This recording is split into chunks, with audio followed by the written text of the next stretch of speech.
नमस्कार, मैं अनीता चौधरी और आप सभी का स्वागत है। जय भारत, जय हिंद। और एनएचआरसी ने बंगाल हिंसा को लेकर के अपनी रिपोर्ट कोर्ट को सौंप दी है और इस रिपोर्ट को अगर आप पढ़ेंगे, सुनेंगे तो आपके दिल दहल जाएंगे। वो कमेटी जिसको गठित किया था कोर्ट ने और जो वो इंक्वायरी के लिए ग्राउंड पे गई थी, जब वो इतनी डरी सहमी इस रिपोर्ट को देखेंगे तो आप महसूस करेंगे कि नज़र आ रही है, तो आप समझ सकते हैं कि आम जनमानस का पश्चिम बंगाल में क्या हाल हो रहा होगा। वहाँ तो हिंदू होना जैसे गुनाह हो गया है, वहाँ टीएमसी के खिलाफ किसी और पार्टी को सपोर्ट करना जैसे गुनाह हो गया है। और वो गुनाह इतना बड़ा है कि इसके लिए आपका रेप हो सकता है, आपकी रेप की जा सकती है, आपका मर्डर किया जा सकता है, आपके घर जलाए जा सकते हैं, आपको बेघर किया जा सकता है, आपके सामने आपके बच्चों को मार दिया जाएगा, आपके सामने आपकी माँ का, बूढ़ी माँ का रेप कर दिया जाएगा तो उसको मारा पीटा जाएगा, मगर आप निरीह निसहाय बने रहेंगे। और अगर आप अपनी फरियाद लेकर, अपनी शिकायत लेकर पुलिस के पास जाते हैं तो पुलिस सरकार से मिली हुई नज़र आती है। आपकी शिकायत फिर उन्हीं गुंडों के पास पहुंच जाती है जो आपके घर में आके दहशत फैला रहे थे और दोबारा वो आपके पीछे ऐसे पड़ जाते हैं कि जब तक आपकी जान नहीं जाती आपको वो बख्शते नहीं हैं। कुछ इसी तरह की बातें इस रिपोर्ट में कही गई हैं। एनएचआरसी ने क्या कहा है आप सुनिए। एनएचआरसी ने अपनी रिपोर्ट में कहा है कि पश्चिम बंगाल में कानून शासन नहीं बल्कि शासन करने वाले का कानून है। एनएचआरसी ने सभी जघन्य मामलों की जांच सीबीआई से कराने का सुझाव दिया है। सभी मामलों का ट्रायल कोलकाता से बाहर करवाने का सुझाव दिया है। राज्य में हिंसक घटनाओं में पीड़ितों की दुर्दशा के प्रति राज्य सरकार की भयावह उदासीनता को दर्शाया है और कहा है कि वहाँ सरकार जो है वो इस देश के कानून के हिसाब से नहीं बल्कि वहाँ खुद का कानून चल रहा है और वहाँ सुरक्षा एक मजाक वाला शब्द हो गया है। आयोग ने कहा है कि यह मुख्य विपक्षी दल के समर्थकों के खिलाफ सत्ताधारी पार्टी के समर्थकों द्वारा की गई प्रतिशोधात्मक हिंसा थी। इसके परिणाम स्वरूप हजारों लोगों के जीवन और आजीविका में बाधा उत्पन्न की गई है, उनका आर्थिक रूप से गला घोट दिया गया है। रेप को लेकर के भी एनएचआरसी ने सख्त शब्द कहे हैं। आपको बताते हैं कि उन्होंने ये सर्टिफाई किया है कि brief of important rape cases 22 ऐसे जो कि बहुत ही इम्पॉर्टेंट थे, जघन्य थे, ऐसे रेप केसेस का इस रिपोर्ट में आपको पूरा ब्यौरा मिलेगा। और भी कई क्राइटेरिया हैं कि प्रेजेंट सिचुएशन क्या है, रिकमेंडेशन क्या उनकी तरफ से किया गया है, कंप्लायंस विद कोर्ट ऑर्डर क्या है, फाइनल थॉट क्या है, उसके बाद कैंप सेटिंग को लेकर के किस तरह से वहाँ पे कार्यान्वित होना चाहिए और किस तरह से सरकार वहाँ की उदास है, ये सारी बातें कही गई हैं। लेकिन सबसे बड़ी बात, जब आप रिपोर्ट को पढ़ना शुरू करेंगे तो पहली लाइन क्या है? पहली लाइन है, मैं पढ़ के सुना रही हूँ आपको। The situation in the state of West Bengal is a manifestation of law of ruler indeed of rule of law. मतलब कि वहाँ पे शासक का कानून चल रहा है बल्कि बजाय इसके कि कानून के नियम जो हैं वो उस प्रदेश में चले। ऐसा कुछ भी नहीं हो रहा है जो कि इस देश के कानून के हिसाब से वहाँ चल रहा हो। आगे वो क्या लिखते हैं? The spatio temporal expanse of violence incident in the state of West Bengal reflects the appalling apathy of the state government towards plight of victim। जो पीड़ित है उनकी तरफ स्टेट गवर्नमेंट की जो उदासीनता है उसने अपनी पराकाष्ठा पार कर दी है, वो चरम पे है। This was retributive violence by supporters of the ruling party against supporters of the main opposition party। ये साफ लिखा गया है कि ये जो हिंसा है, ये जो दहशत है, वो रूलिंग पार्टी के सपोर्टर द्वारा, जो मेन अपोजिशन पार्टी है, उनके सपोर्टर पे किया गया है। और वहाँ की सरकार बिल्कुल चुप्पी साधी रही, उदासीन रही। It results in dispersion of life and livelihood of thousands of people and their economic strangulation। उनके आर्थिक स्थिति और उनके जान माल को ये जो है इस कदर चोट पहुंचाया है, जिसके हज़ारों की संख्या में लोग इससे प्रभावित हुए हैं। The local police has been grossly deflect if not complete in this violence। जो लोकल पुलिस का रोल है उस पे भी इन्होंने कड़े शब्द इस्तेमाल किए हैं कि उन्होंने, जो लोकल पुलिस है वो grossly direct is not complete. उनका जो रोल है वो बहुत अच्छा नहीं रहा, वो इस वायलेंस को रोकने में बिल्कुल भी नाकाम रहे, इंटरेस्ट ही नहीं बल्कि दिखाया उन्होंने। To compound the problem, violence and intimidation has continued। वो आज भी बदस्तूर जारी है, ऐसा कहा जा रहा है इस रिपोर्ट में। There is palpable fear among victims against police and goons of ruling party। वहाँ के पुलिस और जो रूलिंग पार्टी है उनके गुंडों को लेकर की जो विक्टिम फैमिली है उनमें बेतहाशा दहशत है। वो डरे हुए हैं, सहमे हुए हैं, उन्हें इंसाफ की उम्मीद नहीं है। यही वजह है कि इन सारे कोर्ट मामलों को सीबीआई से इंक्वायर करवाना चाहिए और जितनी भी सुनवाई है वो कलकत्ता के बाहर होनी चाहिए। Many displaced persons have not yet been able to return to their homes and resume their normal life and livelihood। हजारों की संख्या में लोग जो बेघर हो चुके हैं आज भी अपने घर लौटने की स्थिति में नहीं हैं और अपने जो सामान्य दिनचर्या है, रोज़मर्रा की ज़िंदगी है, उसको नहीं व्यतीत कर पा रहे हैं। There have been several sexual offences but victims are scared to speak about that. Oh my God, आप समझ सकते हैं कि कितनी बड़ी बात यहाँ पे लिखी गई है। मैं फिर से पढ़ रही हूँ, there have been several sexual offences but the victims are scared to speak out.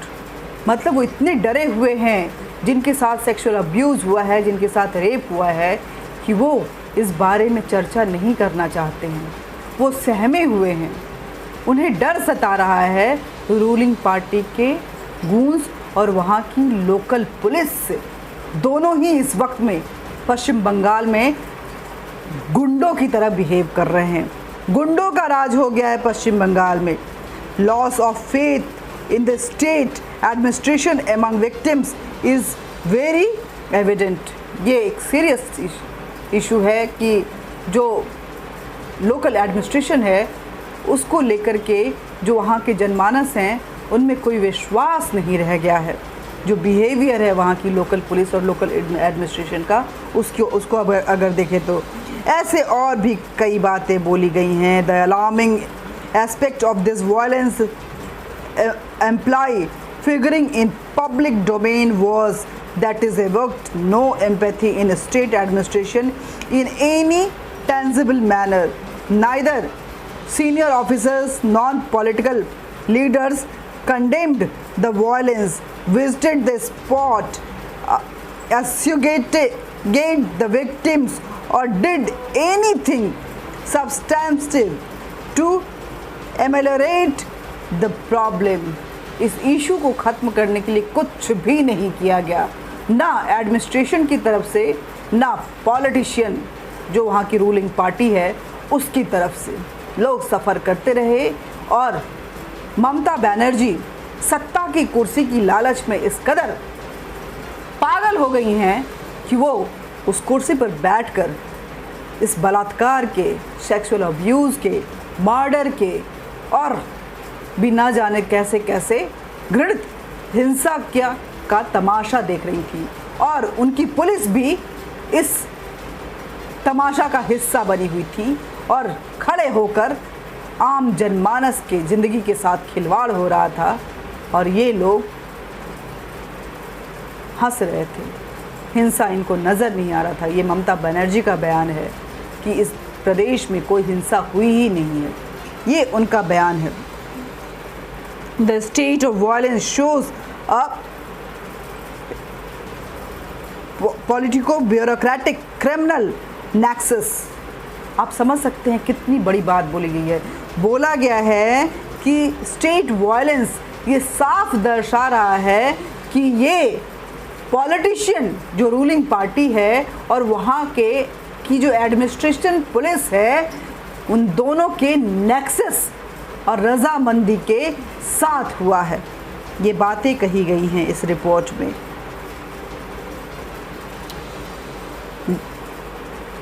The committee has recommended that grievous offences like murder, rape, etc. should be handed over to CBI for investigation and these cases should be tried outside the state। जो मैंने बोला आपको पहले भी कि इसको CBI को देना चाहिए और कल पश्चिम बंगाल के बाहर इन सभी केसों की सुनवाई होनी चाहिए। The other cases should be investigated by a court monitored SIT for adjudication। There should be fast track court। उनको जस्टिस मिले इसके लिए फास्ट ट्रैक कोर्ट होना चाहिए और special PP and witness protection scheme. और जो PP हैं जो कि पब्लिक प्रोसिक्यूटर होंगे और जो विक्टिम हैं उनके लिए स्पेशल प्रोटेक्शन स्कीम, उनकी सुरक्षा का के लिए कुछ अलग हटके करना चाहिए और स्पेशल मॉनिटरिंग के साथ इसकी निगरानी होनी चाहिए, उनको सुरक्षा प्रदान किया जाना चाहिए। The recommendation also include x gratia payment, compensation for damage, measures for the rehabilitation, static pickets of CAPF, protection of women, protection to women, action against delinquent government servant etc। मतलब कि जो एडमिनिस्ट्रेशन के लोग इसके मूक दर्शक बन के इसका तमाशा देख रहे थे और सिचुएशन को नॉर्मलाइज करने के लिए कोई भी कोशिश अभी तक नहीं किए हैं, उनके खिलाफ सख्त कार्रवाई होनी चाहिए, कंपनसेशन मिलना चाहिए। जो रेप विक्टिम्स हैं उनको विशेष सुरक्षा प्रदान की जानी चाहिए। जो फैमिलीज़ डरे सहमे हैं उनका ध्यान रखते हुए CBI को जांच देनी चाहिए और जो उससे थोड़े कमतर इंटेंसिव केसेस हैं उनको कोर्ट मॉनिटरिंग में SIT गठित करके उनकी जांच पड़ताल होनी चाहिए और ये इन केसेस की सुनवाई पश्चिम बंगाल से बाहर होनी चाहिए। ये हालत है पश्चिम बंगाल के। ममता बनर्जी ऐसी सत्ता में बैठ के आप कौन सा सुख भोग रही हैं? वहाँ के हिंदुओं को मार के आपको क्या मिल रहा है? आप बांग्लादेशी को वहाँ बसा के अपनी राजनीतिक रोटियां सेक रही हैं, इस देश को बर्बाद कर रही हैं। गुंडाइज्म कभी भी किसी भी प्रदेश के विकास का कारण नहीं बन सकता है, वो उसकी सिर्फ बर्बादी का कारण बनता है। आप लोग संभलिए, सोचिए। वहाँ के प्रदेश के आम जनमानस की भी मैं बात कर रही हूँ, जिन्होंने वोटिंग की है ममता बनर्जी के लिए, वो सोचें कि आखिर कैसे 70% पे ये 30% भारी पड़ा और उसका नतीजा ये है कि वहाँ रेप और मर्डर जैसी जो चीज़ें हैं वो आम हो गई हैं। सरकार मूक दर्शक बनी हुई है, उदासीन है और इसका मज़ा वहाँ की एडमिनिस्ट्रेशन और पुलिस ले रही है। नमस्कार, इस वीडियो को ज़्यादा से ज़्यादा लोगों तक शेयर कीजिए। आपको मेन स्ट्रीम में ये बातें नहीं दिखाई जाएंगी क्योंकि ये मीडिया आजकल सच में पिद्दी हो गई है।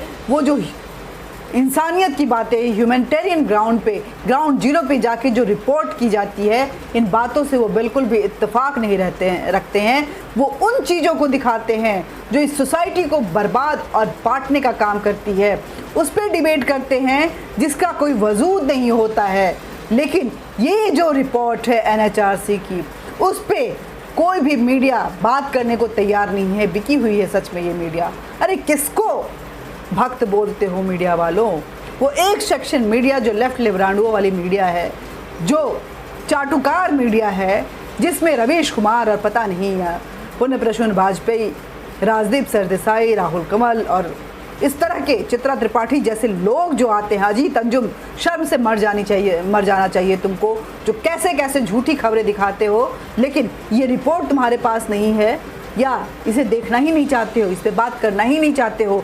बंगाल में मरते हिंदुओं को और भाजपा समर्थकों को तुम बाहरी देशों के लोगों के साथ उनकी इज्जत को लुटवा रहे हो, उनको मरवा, उनकी जान ले रहे हो, उनकी हिफाजत में वहाँ की सरकार नहीं आ रही है, प्रशासन नहीं आ रही है, लेकिन मीडिया का एक सेक्शन मूक दर्शक बना हुआ है। इसलिए ये सच्ची बातें, ये जो गहराई की बातें हैं, जो आपके देश से जुड़ी हुई बातें हैं, ये जन जन तक पहुँचाइए। वीडियो को शेयर कीजिए, लाइक कीजिए, सब्सक्राइब कीजिए और अपने विचार जरूर साझा कीजिए।